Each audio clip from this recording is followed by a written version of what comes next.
새벽 6시, 박종만 노인은 어김없이 눈을 떴다. 75세의 나이에도 몸은 시계처럼 정확했다. 세수를 마치고 간단히 아침을 먹은 후 노인은 평소와 같이 동네 산책을 나섰다. 박 할아버지, 오늘도 일찍 나오셨네요. 길에서 만난 이웃 할머니가 인사를 건넸다. 응. 날씨가 좋아서 말이야. 은행도 들러야 하고. 박 노인에게는 매주 화요일마다 은행에 들르는 습관이 있었다. 통장 잔액을 확인하고 이자가 얼마나 붙었는지 보는 것이 소소한 즐거움이었다. 아버지, 꼭 매주 은행에 가셔야 해요? 며칠 전 며느리 수정이 물었을 때도 노인은 웃으며 대답했었다. 내가 평생 모은 돈이니까 한 번씩 확인해 봐야지. 그게 뭐 잘못된 건가? 잘못된 건 아니지만 요즘은 인터넷 뱅킹으로도 다 볼 수 있는데 그런 건 나는 잘 모르겠어. 직접 가서 보는 게 확실하지. 노인에게 그 통장은 단순한 예금 통장이 아니었다. 젊은 시절 공장에서 야간 근무를 하며 택시 운전을 하며 때로는 막노동을 하며 한 푼 두 푼 모은 피와 땀의 결정체였다. 자식들한테 부담 주지 말자는 일념으로 40년간 꼬박꼬박 저축한 돈. 아껴 쓰고 또 아껴서 모은 3억 2천만 원이 그 통장에 들어 있었다. 은행에 도착한 노인은 친숙한 얼굴의 창구 직원에게 다가갔다. 안녕하세요, 할아버지. 오늘도 잔액 확인하러 오셨어요? 그래, 미숙 씨. 요즘 이자가 많이 올랐다던데. 김미숙 대리는 노인의 통장을 받아 컴퓨터에 입력했다. 그런데 화면을 보는 그녀의 표정이 이상해졌다. 이상하네요. 왜? 뭐가 이상해? 미숙 대리는 다시 한번 확인했다. 그리고 조심스럽게 입을 열었다. 할아버지, 혹시 최근에 큰 금액을 인출하신 적이 있으세요? 인출? 나는 한 푼도 뺀 적 없는데. 왜? 그게 잔액이. 미숙 대리가 화면을 돌려 보여주자 노인의 눈이 커졌다. 3억 2천만 원이 있어야 할 계좌에 고작 12만 원만 남아 있었다. 이게 뭔가 잘못된 거 아니야? 노인의 목소리가 떨렸다. 할아버지, 시스템 오류일 수도 있어요. 거래 내역을 확인해 볼게요. 미숙 대리가 거래의 내역을 출력하자 충격적인 사실이 드러났다. 일주일 전인 10월 15일 3억 200만 원이 일시에 인출되어 있었다. 그것도 노인의 아들 이름으로. 이건 박민수 씨가 인출하신 것 같은데요. 민수가? 우리 아들이? 노인은 믿기지 않는다는 표정으로 영수증을 받아들었다. 거기에는 분명히 아들의 이름과 도장이 찍혀 있었다. 할아버지, 혹시 아드님께 통장이나 도장을 맡기신 적이? 아니야. 나는 그런 적 없어. 노인의 목소리가 커졌다. 은행 안에 다른 고객들이 돌아보기 시작했다. 진정하세요, 할아버지. 일단 이 건에 대해서 조사를 해봐야겠어요. 혹시 사기일 수도 있고. 사기? 그럼 내 돈을 찾을 수 있는 거야? 그건 조사를 해봐야 알 수 있어요. 노인은 비틀거리며 의자에 앉았다. 갑작스런 충격에 어지러움을 느꼈다. 40년간 모은 전 재산이 하루아침에 사라졌다는 사실을 받아들일 수 없었다. 할아버지, 괜찮으세요? 물 한 잔 드릴까요? 아니야. 나는 집에 가야겠어. 노인은 휘청거리며 일어섰다. 손에는 12만 원 잔액이 적힌 통장과 아들 이름으로 된 인출 영수증이 들려 있었다. 집까지 가는 길이 이렇게 멀게 느껴진 적이 없었다. 평생을 믿고 살아온 아들이 정말로 자신의 돈을 가져간 것일까? 아니면 누군가 아들의 이름을 도용한 것일까? 노인의 머릿속은 온통 혼란스러웠다. 집으로 돌아가는 길.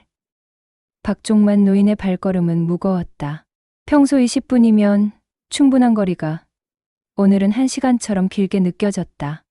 설마 정말 민수가 그랬을까? 노인은 몇 번이고 되뇌었지만 받아들이기 어려웠다. 45살인 아들 민수는 비록 완벽하지는 않아도 나름 성실한 편이었다. 작은 건설회사를 운영하며 가족을 부양하고 있었고 무엇보다 아버지에게 효자 소리를 듣는 아들이었다. 집 앞에 도착한 노인은 잠시 망설였다. 어떻게 이 말을 꺼내야 할까? 혹시 정말 오해인 것은 아닐까? 아버지, 어디 다녀오세요? 마당에서 빨래를 널고 있던 며느리 수정이 인사했다. 응, 은행 좀 다녀왔어. 또 통장 확인하러 가셨어요? 매주 가시네요. 평소 같으면 농담 삼아 넘어갔을 말인데 오늘은 가슴이 쿵 내려앉는 기분이었다. 수정아, 민수 어디 있냐? 회사에 나가셨어요. 오늘 현장 점검 있다고 일찍 나가셨는데요. 왜요? 아니다. 그냥. 노인은 자신의 방으로 들어가 서랍을 열었다. 통장과 도장을 넣어두던 그 서랍을 말이다. 통장은 은행에서 가져온 그대로 있었고 도장도 그 자리에 있었다. 이상하다. 도장이 여기 있는데. 노인은 도장을 자세히 들여다보았다. 평소 쓰던 그 도장이 맞았다. 그럼 어떻게 은행에서 인출할 수 있었을까? 오후 6시가 되어서야 아들 민수가 집에 돌아왔다. 평소보다 얼굴이 많이 지쳐 보였다. 아버지, 오늘 하루 어떻게 보내셨어요? 민수야, 잠깐 이리 와봐라. 노인의 목소리에 평상시와 다른 무게감이 있었다. 민수는 무슨 일인가 싶어 아버지 방으로 들어왔다. 뭔 일이세요? 노인은 은행에서 받아온 영수증을 내밀었다. 이게 뭐냐? 민수가 영수증을 보는 순간 그의 얼굴색이 변했다. 입술이 바르르 떨렸다. 아버지, 내가 했냐? 내 통장에서 돈을 뺀 게? 한동안 침묵이 흘렀다. 민수는 고개를 숙인 채 대답하지 않았다. 대답해. 내가 한 거냐? 노인의 목소리가 떨렸다. 죄송합니다. 민수가 간신히 입을 열었다. 죄송하다고 하면 되는 줄 아냐?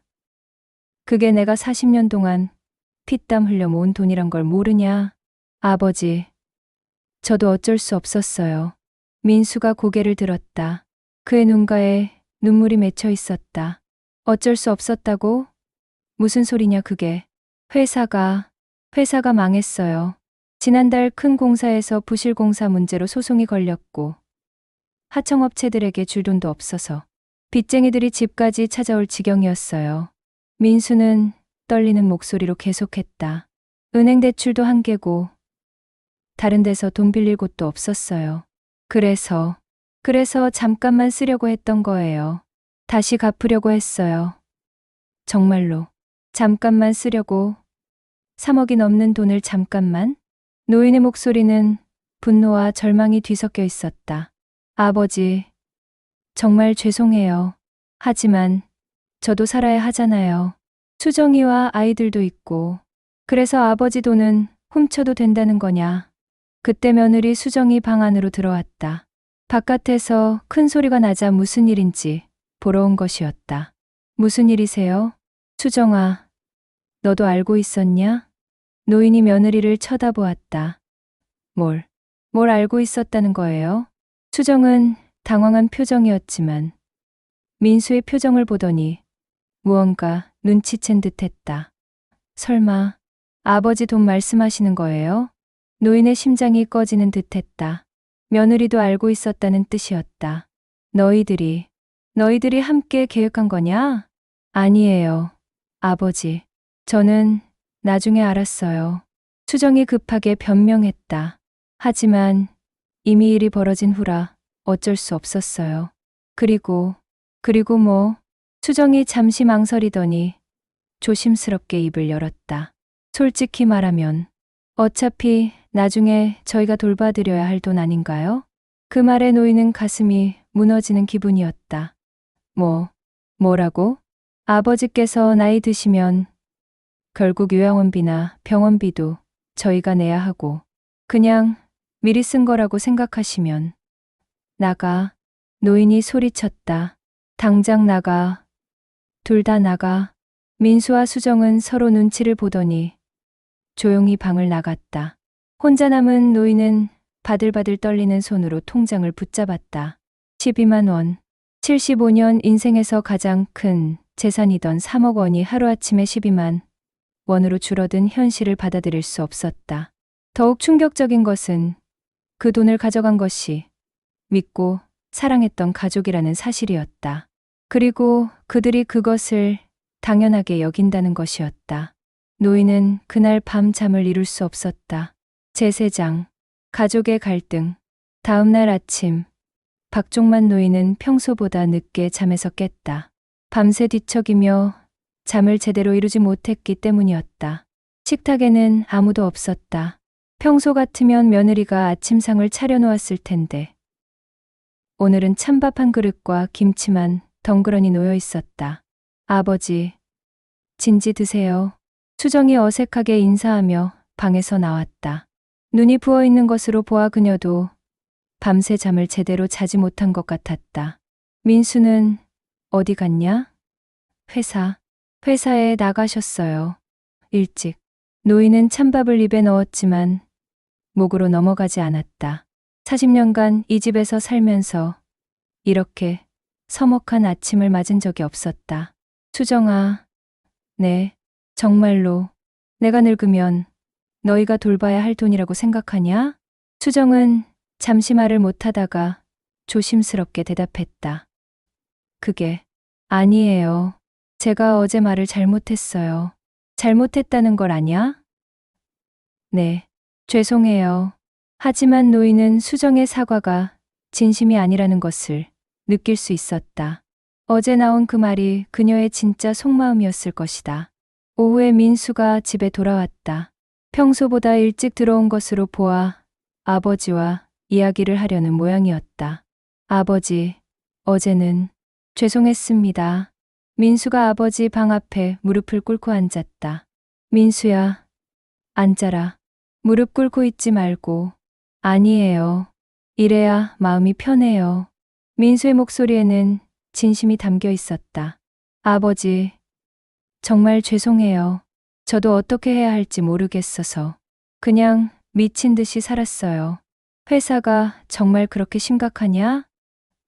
네. 3개월 안에 7억을 갚지 못하면 개인 파산까지 가야 할 상황이에요. 집도 담보로 잡혀 있고. 노인은 처음 듣는 이야기였다. 왜 그런 일이 생긴 줄 진작 말하지 않았냐? 아버지께 걱정 끼쳐드리고 싶지 않아서요. 제가 알아서 해결하려고 했는데 안 됐어요. 민수가 고개를 들었다. 그의 눈에는 진짜 절망이 보였다. 그래서 아버지 돈에 손을 댄 거냐? 다른 방법이 정말 없었어요. 은행 대출도 막혔고 지인들한테 빌릴 수 있는 돈도 한계가 있고 아버지 돈만이 유일한 방법이었어요. 노인은 깊은 한숨을 쉬었다. 아들의 사정을 이해하지 못하는 것은 아니었다. 하지만 방법이 잘못되었다. 그렇다고 해서 내 허락도 없이 가져가는 게 옳으냐? 죄송해요. 정말 죄송해요. 민수가 눈물을 흘리며 바닥에 이마를 댔다. 말씀드리려고 했어요. 하지만 아버지께서 안 된다고 하실 것 같아서 겁이 났어요. 나더러 내 돈 쓰지 말라고 할 줄 알았냐? 아니에요. 그게 아니라 민수가 말을 멈췄다. 솔직히 말해봐라. 아버지께서 돈을 너무 아끼세요. 저희가 어려워도 절대 안 쓰시려고 하시잖아요. 그 말에 노인은 할 말을 잃었다. 사실이었다. 노인은 평생 절약해온 습관 때문에 돈 쓰는 것을 극도로 아까워했다. 아들이 어려움에 처했을 때도 알아서 해결해라고 말했던 적이 한두 번이 아니었다. 그렇다고 해서 아버지, 저 정말 갚을게요. 회사만 정상화되면 반드시 갚겠어요. 회사가 정상화될 수 있겠냐? 노력해 볼게요. 아버지 돈으로 일단 급한 불은 껐으니까 이제 차근차근 회복시켜 볼게요. 노인은 복잡한 심정이었다. 아들의 사정은 이해했지만 여전히 배신감은 가시지 않았다. 민수야, 나는 그 돈을 내 노후를 위해서 모은 거야. 알고 있어요. 너희한테 부담 주기 싫어서 혼자서도 살 수 있게 준비한 거야. 그런데 지금 노인의 목소리가 떨렸다. 지금 나는 12만 원밖에 없어. 이 나이에 아버지, 걱정하지 마세요. 저희가 모시고 살 거예요. 그게 문제가 아니야. 노인이 소리쳤다. 나도 내 의지로 살고 싶단 말이야. 자식들 눈치 보지 않고. 내가 하고 싶은 대로 살고 싶다고. 민수는 아무 말도 하지 못했다. 너희들은 나를 짐으로 생각하고 있어. 어차피 돌봐줘야 할 사람이니까 그 돈도 미리 써도 된다고 생각하지. 그런 게 아니에요. 아니긴 뭐가 아니야. 어제 수정이가 한 말을 못 들었냐? 민수가 고개를 숙였다. 며느리가 어떤 말을 했는지 대충 짐작이 갔다. 아버지, 정말 죄송해요. 죄송하다고 해서 해결될 일이냐? 노인은 일어서서 방을 나갔다. 더 이상 이 집에 있고 싶지 않았다. 마당에서 저녁 준비를 하던 수정과 마주쳤다. 아버지, 어디 가세요? 바람 좀 쐬고 올게. 저녁 드시고 가세요. 괜찮어. 노인은 집을 나섰다. 해가 지고 있었다. 평소 같으면 이 시간에 집에서 저녁을 먹고 텔레비전을 보며 하루를 마무리했을 텐데 오늘은 모든 게 달라 보였다. 동네 노인정에 들렀다. 몇몇 동갑내기들이 바둑을 두고 있었다. 종만이 왜 이렇게 늦게 나왔어? 그냥 답답해서. 노인은 구석 의자에 앉아 멍하니 앞을 바라보았다. 가족이라고 믿었던 사람들이 더 이상 가족같이 느껴지지 않았다. 그들에게 자신은 이미 부담이 되는 존재였다. 그날 밤 노인은 집에 매우 늦게 들어갔다. 가족들은 모두 잠든 후였다. 혼자 찬밥으로 저녁을 때우며 노인은 깊은 생각에 잠겼다. 이제 어떻게 살아야 하나. 며칠이 지나도 집안 분위기는 나아지지 않았다. 박종만 노인은 하루 종일 방에만 틀어박혀 있었고 민수와 수정은 눈치를 보며 조심스럽게 생활했다. 할아버지, 밥 먹어요. 12살 손자 준호가 노인의 방문을 두드렸다. 아니다. 준호야, 할아버지는 배가 안 고파. 엄마가 할아버지 좋아하는 된장찌개 끓였는데요. 노인은 문을 열고 손자를 바라보았다. 순수한 눈빛의 준호만이 이 집에서 유일하게 자신을 진심으로 걱정해주는 사람인 것 같았다. 그래, 준호하고만 먹자. 식탁에서 노인과 준호만 마주 앉았다. 민수는 회사에 나가고 없었고 수정은 부엌에서 설거지를 하며 슬쩍슬쩍 눈치를 보고 있었다. 할아버지, 왜 요즘 슬퍼 보여요? 준호가 순수한 목소리로 물었다. 슬프지 않아. 할아버지가 왜 슬퍼? 아빠랑 엄마가 할아버지 때문에 싸우던데요. 노인의 젓가락이 멈췄다. 뭐라고 싸우던? 잘 안 들렸는데. 엄마가 아빠한테 화내면서 할아버지가 너무 화내신다고 했어요. 그리고 아빠는 내가 어떻게 해야 하냐고 했어요. 노인은 가슴이 답답해졌다. 결국 자신이 이 집의 골칫거리가 되고 있었다. 준호야, 할아버지한테는 비밀인데 엄마 아빠가 할아버지를 어떻게 생각하는 것 같냐? 잘 모르겠어요. 하지만 요즘 엄마 아빠가 할아버지 이야기할 때 목소리가 작아져요. 어린 준호도 집안 분위기를 감지하고 있었다. 오후에 수정이 조심스럽게 노인의 방에 들어왔다. 아버지, 죄송해요. 제가 며칠 전에 말을 잘못했어요. 수정아, 앉아라. 노인은 며느리를 바라보았다. 수정도 나름 고민이 많아 보였다. 솔직하게 말해봐라. 나를 어떻게 생각하냐? 그게 무슨 말씀이세요? 내가 너희에게 짐이냐? 수정은 한참 동안 대답하지 못했다. 그 침묵이 노인에게는 답이었다. 아버지, 짐이라고 생각하지는 않아요. 하지만 솔직히 말씀드리면 아버지께서 돈을 너무 아끼세요. 민수가 정말 어려울 때도 도와주시지 않으시고 그러면서 혼자서 그 많은 돈을 쌓아두기만 하시니까. 수정이 조심스럽게 말했다. 그게 잘못된 거냐? 잘못됐다는 게 아니라 가족인데 서로 도와야 하는 거 아닌가요? 아버지는 가족보다 돈이 더 소중하신 것 같아요. 그 말에 노인은 크게 상처받았다. 가족보다 돈이 소중하다고 그런 뜻이 아니에요. 하지만 민수가 그렇게 어려워하는데도 절대 도와주시려고 하지 않으시잖아요. 그럼 내가 평생 모은 돈을 다 내주란 말이냐? 전부 달라는 게 아니라 조금이라도 도와주시면. 조금? 3억이 조금이냐? 수정이 말문이 막혔다. 수정아, 나는 너희한테 부담 주지 않으려고 그 돈을 모은 거야. 내가 아프거나 늙어서 너희 손을 빌릴 때를 대비해서 말이야. 그럼 지금 민수가 어려울 때는 언제 도와주실 거예요? 그건. 노인도 할 말이 없었다. 사실 수정의 말에도 일리가 있었다. 하지만 평생 절약해온 습관 때문에 큰 돈을 쓰는 것이 두려웠다. 아버지, 어차피 나중에 저희가 아버지를 모셔야 하는 거잖아요. 요양원비, 병원비, 결국 다 저희 돈으로 나가는 거예요. 그럼 지금 미리 쓰는 게 뭐가 다른가요? 미리 쓴다고? 노인의 목소리가 떨렸다. 네, 솔직히 말씀드리면 그래요. 어차피 아버지 돈도 결국 저희가 쓸 돈이에요. 노인은 충격을 받았다.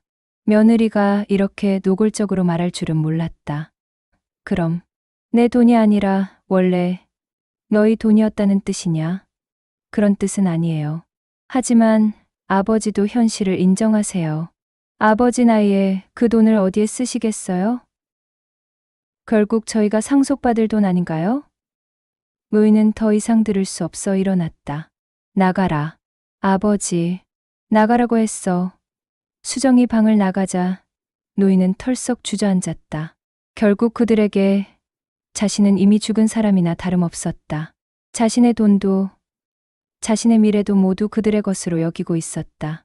그날 저녁 민수가 돌아왔지만 노인은 저녁 식사를 하지 않았다. 아버지, 진지 좀 드세요. 배가 안 고파. 이러시면 몸만 상하세요.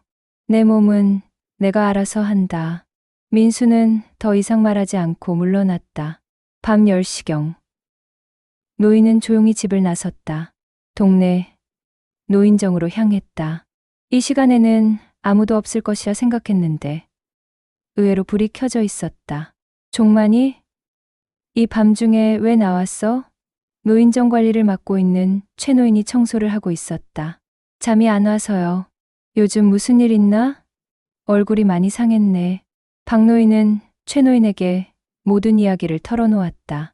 가족도 믿을 수 없는 상황에서 동네 사람이라도 이야기를 들어줄 사람이 필요했다. 세상에 그런 일이. 최 노인이 혀를 찼다.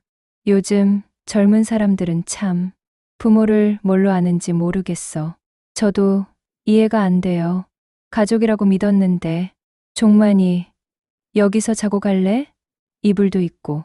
그래도 되나요? 당연하지. 내가 관리하는 곳인데. 그날 밤 노인은 노인정 구석에서 잠을 잤다. 집보다 훨씬 불편했지만 마음만은 편했다. 적어도 여기서는 눈치를 보지 않아도 됐고 자신을 짐으로 여기는 사람도 없었다.